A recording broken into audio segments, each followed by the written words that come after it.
This is 2 of 10. Okay, when you first come into DeFi Kingdoms, the realms, the jeweler, the gardens, that's what we're going to talk about on this one. When you first come here, it might seem overwhelming. There's 2 realms for DeFi Kingdoms. The first realm was originally on Harmony, okay? And then there was the Harmony Bridge hack, and it wrecked us all. I lost so much money in that, and it could have killed, most other projects would have died off. Most devs would have closed the doors. It's too much to go through. It was a lot of hard work. They've been working around the clock, grinding. They have their own subnet, an Avalanche subnet. They have their own blockchain. It's a totally autonomous blockchain as well. And there's so much more to that we'll talk about here.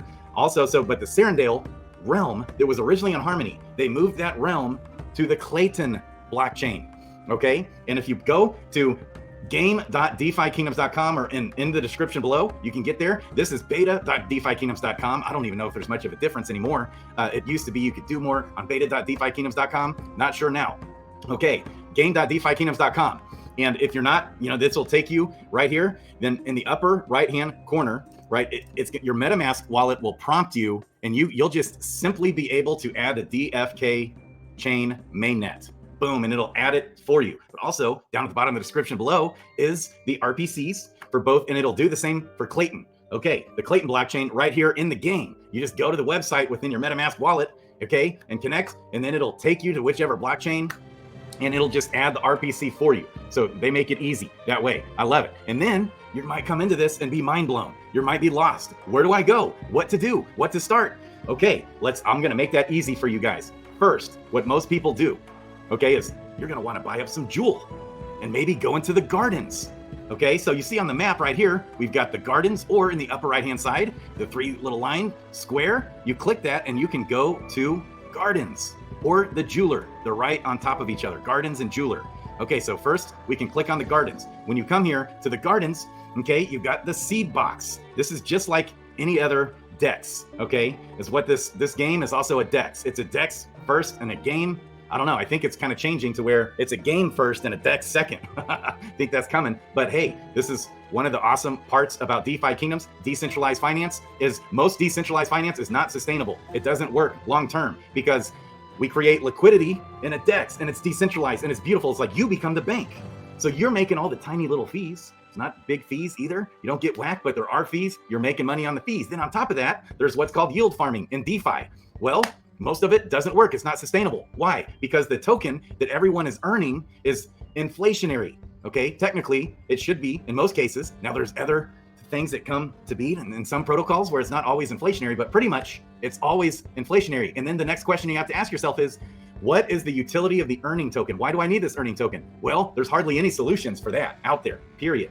There has to be a strong utility for the earning token. Otherwise, DeFi doesn't sustain itself. It goes to zero because you earn this earning token and then you dump it and everyone dumps it and it's down, down, down, down, down. Now, have we seen that with DeFi Kingdoms? Yes, that's been part of their mistake. They've even said that, but they've restructured the tokenomics. Okay, so the tokenomics of Jewel, as we discussed before, is one of the best you'll ever find of any crypto, period. It's basically fully circulating and it's deflationary. There's no new Jewel being minted out of thin air and dropped. That's why that's the king coin you want to own in this ecosystem is Jewel, okay? And you can put that in the jeweler or you can put that in the gardens, okay? The earning token is not Jewel. On Crystal Veil, it's also called the power token. You're earning Crystal in Crystal Veil, and Crystal has taken a massive dump. Okay, and that's due to the inflationary, the ecosystem. But here's the thing, the team is so big brains, there's so many different burning mechanisms now with Crystal and Jade. Jade is the Serendale power token on the Klaytn blockchain. There's 2 realms currently. This is a cross-chain game. There will eventually be 4 total realms. Okay, and each realm will have its own power token. Okay, in Crystal Veil, it's Crystal. You're earning Crystal in the gardens. Well, what do we need Crystal for? In this game, you need Crystal for everything in this realm. If you go to Serendale, you need Jade for everything, for summoning your heroes, for hatching your pet eggs, for buying heroes, for doing duels, for doing anything in the game. You have to have, it's the power token. It's the main utility of this game, really, are the power tokens. And they're so down, down, down, down, down. Now, could they keep dumping? Yes, they could. But here's the thing, they're already down so much, it actually has some upside. Now, there's still some inflation of the token coming onto the market over time. But at some point, that is going to change and there's going to be an upturn because we're already up to almost 2 million Crystal burned. And so you might ask, well, okay, so for Crystal, if that's the main token for the game, then why do we need Jewel? Well, let me tell you, also massive utility for Joule. That's why it's the king. For one, it's the gas fee on, it's the gas for the DFK chain. You got to have Joule. Pays the gas fees for all the transactions. By the way, there's more transactions on this DFK chain than all of the Avalanche chain. It's phenomenal. They do something close to 2 to 4 million transactions per day. And guess what? Each transaction is a fraction of a penny, but half of all those transaction fees are burned out of existence. There's also other burning mechanisms. Well, what else do we need Joule for? Of course, governance. And thirdly, and governance is important. There's so many changes, so many things going on in this whole ecosystem. Your head's going to be spinning. Baby, I love it. Okay. But the third big utility for Joule is when you go to the jeweler, which we're going to talk about next, and you stake it in there. If you want to play this game like a bunch of us gaming gurus love to do and speculate on, okay, there's in-game power-ups for our heroes that you got to be staking that Joule in the jeweler. It's big brains, this game. Okay, but first, most people, this is how I first found out about the game. Everybody's talking about it, all the big APRs. Now the APRs have come down. They have come down. Let's take a look. But let me tell you this. This is much more sustainable long-term. So here's what they have here. They've got the Joule KLAY token. We've got the Joule Avalanche token. Okay, we got Joule Bitcoin. All right, we're looking at 17, 18%. Joule Bitcoin is 12%. Okay, it's better than PancakeSwap. It's better than anything else out there. Why is that? Why is this still the best APR that you're going to find in DeFi? Because most all of them died. They all died. Most all of them. It's hard to find stuff. I know, they've either died or they're down 99.999% because everybody just dumps. Okay, looks like something's going on there. Okay, now the APRs are a little sweeter on Serendale, where there's the Klaytn blockchain with the Jade token as the earning token. It's a little better there, but here's the difference. Okay, when you claim the crystal right now on Crystal Vale, it's fully available to claim 100% of it. Where you might get a little bit better APRs on Serendale. We'll take a look at them here in a minute, and it's a linear kind of unlocking that goes on as far as how these tokens go. But right now, when you claim, you only get about 50% of your Jade. The rest goes into a lock Jade, in which you can still get released early by playing the game, by having miners mine that and unlock it. Okay, which is what I'm doing. But here, there's no more locking of crystal. So you're earning all of that every day. You can come in here, claim your rewards, and you use it in the game. See, if you're in here, a lot of people, now sure, there's going to be plenty of people that just claim those rewards and dump them and maybe compound their pools. That's great too. Nothing wrong with that. Okay, and so the Joule, there's Bitcoin, there's Avalanche, Klaytn, and Ethereum, and then also Crystal Bitcoin. Now Crystal, again, it's still inflationary. There will be some dumping of this token, but it's so low. How much lower can it go? We never imagined it could possibly be down this low.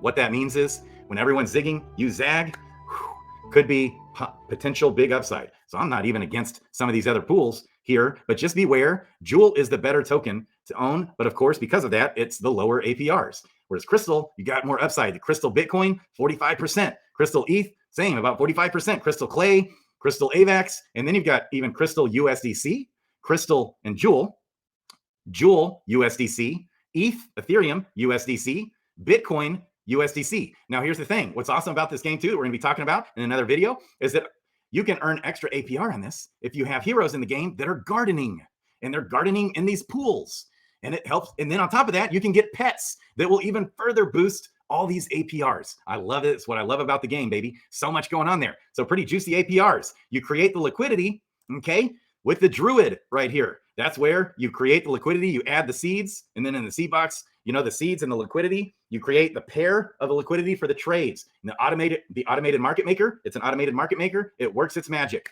Okay. Looks like I forgot I had this gold in here. Ooh. Okay. So, and that's where you can see your pools. Okay, so you add the seeds, and then after you add the seeds, when you create the liquidity, you come into the seed box and deposit them, or you'll be able to do it also from the Druid. You can do both. See the toggle up here up top. Okay, then, so that's the gardens. If you know anything about DeFi, it's pretty easy. If you're new to DeFi, we got to do separate videos. There's all kinds of DeFi kingdoms, or all kinds of other just regular DeFi videos on how to create liquidity and how that works. We could talk about slippage and impermanent loss, or whatever they call it, which is a little bit overblown, I would say. I'm a DeFi junkie. That's why I love this. Okay, now the jeweler, what's convenient here is that you don't have to pair the Joule if you're bullish on Joule, which I am. It's my number one holding in all of crypto, and I don't recommend that. I recommend your number one holding in crypto to be Bitcoin. But for me, right now, with the prices down so low and with the fundamentals are up so high with this ecosystem, my biggest bag has now become Jewel because I just DCA away all the time. And all the rewards and earnings oftentimes go into Jewel and they come right in here to the jeweler. Now there's ups and downs, there's upsides and downsides to all of these. The jeweler, okay, this is where you get governance. Okay, you get APR and you're like single staking your Jewel. And this is also where you get your power ups. But here's the thing, if you want to get maximum rewards out of this and maximum power up capability for your heroes in the game, you need to stake this thing for 3 years. You stake it for 3 years, 1 Jewel equals 1 C Jewel or 1 S Jewel on Serendale. When you do that, okay, that's how you basically get your max rewards. But let's say you want to put it in for 2 years instead of 3 years. Okay, then you'll get 2/3 of a C Jewel. If you want to put it in for 1 year, you get 1/3 of a C Jewel. If you want to put it in for 6 months, okay, you get, what is that, 1/6 of a C Jewel. For 6 months, 3 months, 1/12 of a C Jewel. And you're only earning interest on the C Jewel portion that you have in here. So here's my C Jewel balance, and then there's my deposited Jewel. Now you can see in this one, I actually even extended it once again, which gave me even more C Jewel, which gives me even more interest. And it gives me more power-ups because the power-ups are based on the C Jewel. We're going to talk about the power-ups in another video. This is what you can do. Now, if you don't want to lock away, I got tons of Jewel locked away, but I also, if you want to keep some Jewel liquid to sell and take some profits, if you think it's going to pump, that's where I use the gardens, right? And I pair that with, you can pair it with USDC, you can pair it with Avalanche, you can pair it with Klaytn, you can pair it with Bitcoin, you can pair it with Ethereum or USDC. So, and be earning good interest that whole time. And you can have pets, you can have your heroes questing to earn even more interest on top of those. And I want to say that a hero, a good leveled, good gardener, which again, we're going to talk about in other videos, those gardeners, I think, have potential to more than double those APRs. And then you throw a pet on there and it might even end up tripling those APRs. Not exactly sure. I think it's a complicated math equation, but it does matter and it is significant. The more money you have in those gardens, the more those effective those pets and heroes will be when they're questing in that garden, which I'll show again in another video. That's all for this one. I love this. I'm bullish on this. And this is potentially the most sustainable DeFi out there, period. I love when there's so much utility for both Jewel and the in-game power tokens. And at some point, someday, with all the burning that happens of the crystal, okay, every time we use this power token in the game, 5% of it is burned out of existence. On top of that, every time we duels, we're gonna talk about the duels. In duels, 75% of that crystal burned out of existence. Okay, and also, you know, there's other burning mechanics on top of that in the game, and there's so much utility for the token, and it's endless. And yes, which means there's demand for people need to buy the power tokens every day, all the time. That's how it is. And as more and more and more over time, these tokens get burned away, such as crystal, already having 2 million crystal burned already. And it hasn't been that long since these burning mechanics have been, readjusted. Whew, that's a lot being burned. 1.3 million Jewel burned, 2 million crystal burned. I don't know how much jade is burned, but it's definitely into the hundreds of thousands, baby. Hundreds of thousands of jade burned. That will soon be millions. Bullish, bullish, bullish. Crypto Grady out. I'm going to start right now on the next video, baby. Love you guys.